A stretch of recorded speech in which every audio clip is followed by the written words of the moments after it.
December 7, 1941, a date which will live in infamy. The United States of America was suddenly and deliberately attacked by naval and air forces of the Empire of Japan.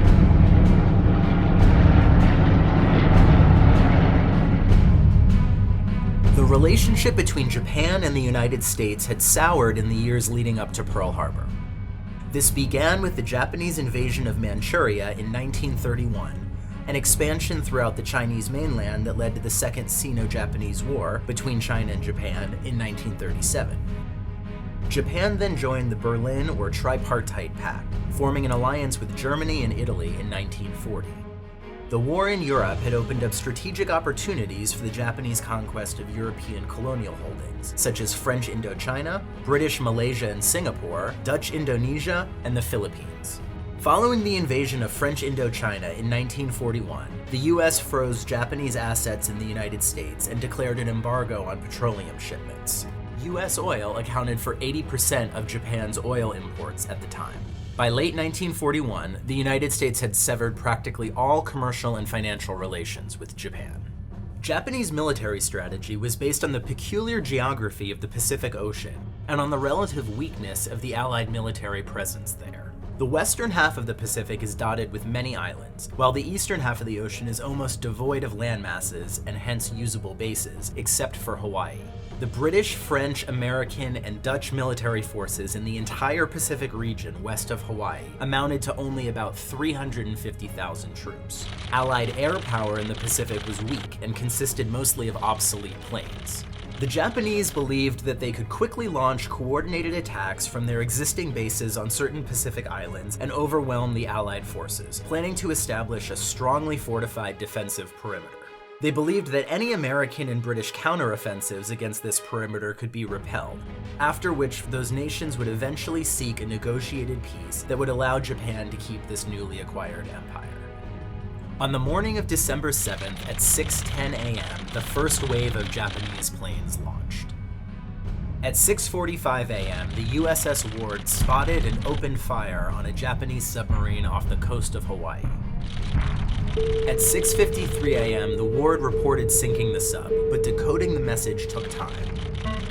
At 7:02 a.m., a radar station on Oahu spotted unidentified aircraft headed towards the island. However, radar systems were less than a month old, and the lieutenant who received the warning thought it was a false alarm. By 7:40 a.m., the first wave of Japanese aircraft had reached Oahu, having evaded American early warning systems. Shortly thereafter, the Japanese aerial commander ordered the attack. The Japanese aircraft flew in two waves. The first wave attacked airfields and anti-air defenses on the west side of the island, while the second wave, almost an hour later, concentrated on the eastern side. Both waves met over Pearl Harbor.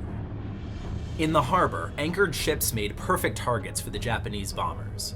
Most of the damage to the battleships occurred in the first 30 minutes of the assault. The Arizona was completely destroyed and the Oklahoma capsized. The California, Nevada, and West Virginia sank in shallow water.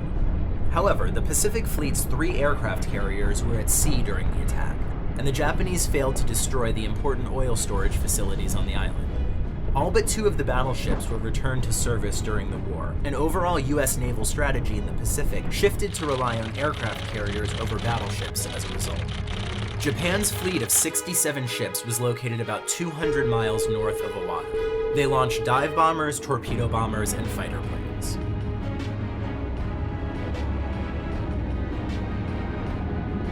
There were 353 Japanese aircraft involved in the attack, 29 of which were shot down.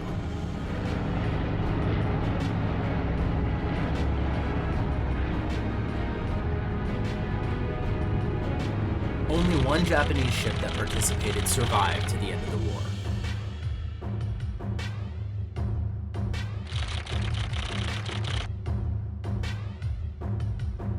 In total, 2,404 US military personnel and civilians were killed. 1,177 of those casualties were aboard one ship, the USS Arizona, where an armor-piercing bomb struck and ignited over 1 million pounds of gunpowder within the ship. 68 US civilians were also killed. After the battle, 15 individuals were awarded the Medal of Honor, and 51 were awarded a Navy Cross for their actions in battle. The following day, President Franklin Delano Roosevelt addressed the United States, and the U.S. Congress declared war against Japan. 3 days later, Germany and Italy declared war on the United States, and the previously reluctant nation entered the Second World War. The attack on Pearl Harbor is credited with uniting the U.S. population behind the war effort. It is estimated that between 35 and 65 million people died during the Second World War, including civilians killed as a result of war, those who died from disease, and those killed during the Holocaust. The Second World War resulted in the expansion of the Soviet Union's power throughout Eastern Europe, the spread of communism to China, the advent of nuclear weapons, and the decisive shift of world power away from the states of Western Europe and toward the United States and Soviet Union.